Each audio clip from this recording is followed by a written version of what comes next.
If you want to be a master at due diligence, use this Excel file. All you have to do is enter the numbers in blue and it calculates a ton of ratios. I'll show you how it works. And you could always email me if you want a copy of this. We'll use Meta as an example. Go to Yahoo Finance, type in Meta, and then hit Financials. Make sure you're on the income statement.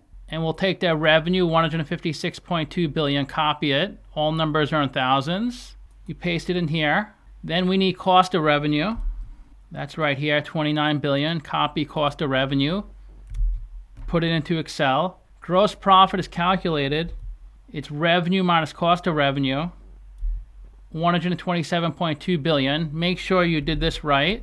Yep, we did it right. Because sometimes when you copy and paste, you leave off a zero or something like that. So you want to always double check. Next, we need operating income, $62.4 billion. Copy that. Paste it in here, $62.4 billion.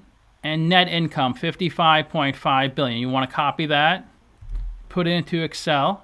We also need interest expense for the interest coverage ratio. So let's go to Yahoo Finance. And they list it on the bottom, $600 million interest expense. So you want to copy that. Paste it in here. The stock price, let's go back to Yahoo Finance, the summary section. That's the main section. The stock price is right here. So you want to copy that into your Excel. Market cap, scroll down, market cap 1.45 trillion. Since all these other numbers are in thousands, let's just put 1.45 billion. And then the annual dividend. You can go to Yahoo Finance, right here, $2. That's the annual dividend. If you're on a different website, it gives you the quarterly dividend. You can multiply that by 4, or you can sum up the last 4 dividend payments. So we'll put $2 in our Excel file. That's right here. Now we're done with the income statement. Balance sheet. In Yahoo Finance, go to Financials right here. Go to Balance Sheet. Yahoo Finance defaults to the 12/31 balance sheet. Click on Quarterly to get the current, the 9/30/2024. And you want to click on the Total Assets arrow. Click on a Current Assets arrow. Copy the cash, $70.9 billion. Paste that in here. Copy accounts receivables, $14.7 billion. Paste that in here. They have no inventory, so put 0. Other, that's $5.5 billion. Other. Now we got all the current assets. It's the sum of these 4 numbers. Make sure that matches Yahoo Finance, $91 billion. Current assets, $91 billion, it matches. Non-current assets, $165 billion. Just copy that number, $165 billion.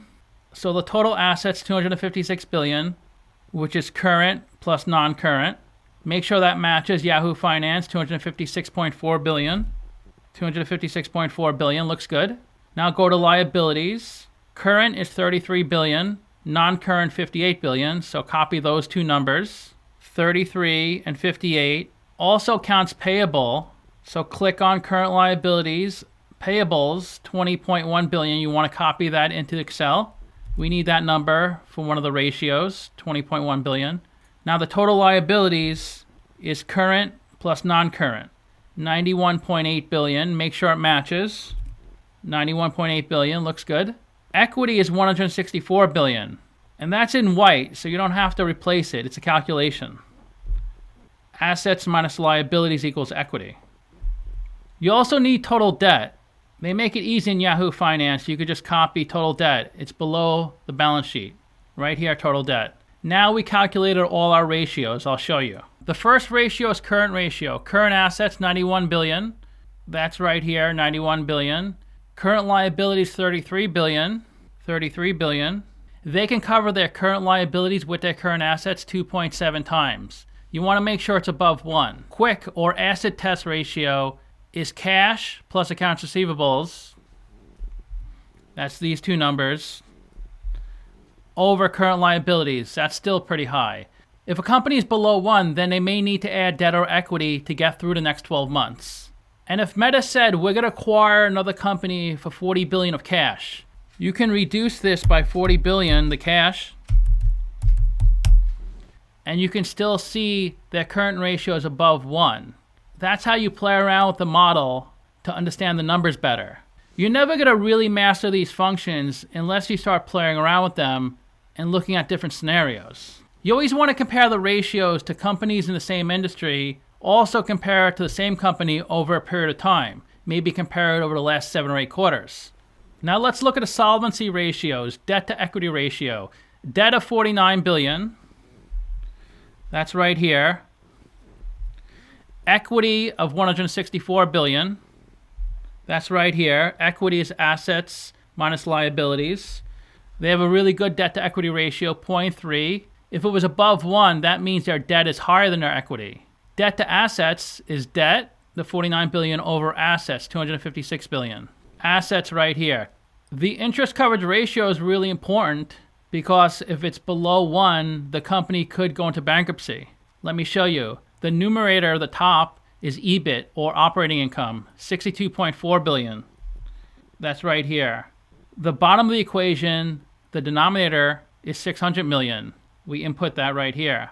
They can cover their interest payments 100 times. You want to keep an eye on this. If it gets too low, that's a big red flag. In their case, it's not an issue. Profit ratios, profit margin, net income, $55 billion, over revenue, $156 billion, 36%. That's a really high net profit margin. I usually say above 20 is good, but this is phenomenal.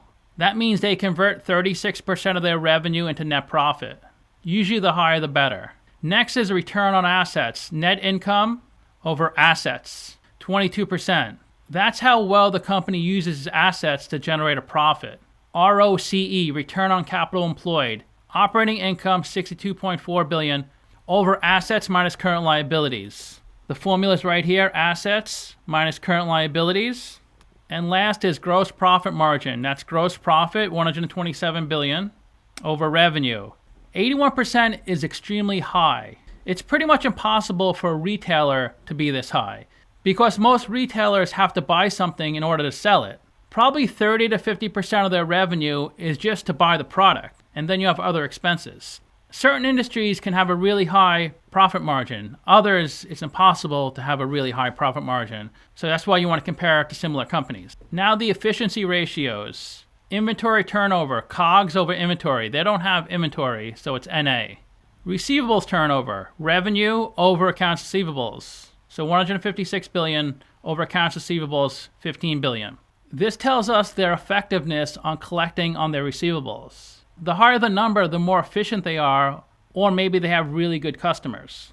A low number may indicate a poor collection process or customers who can't pay their bills.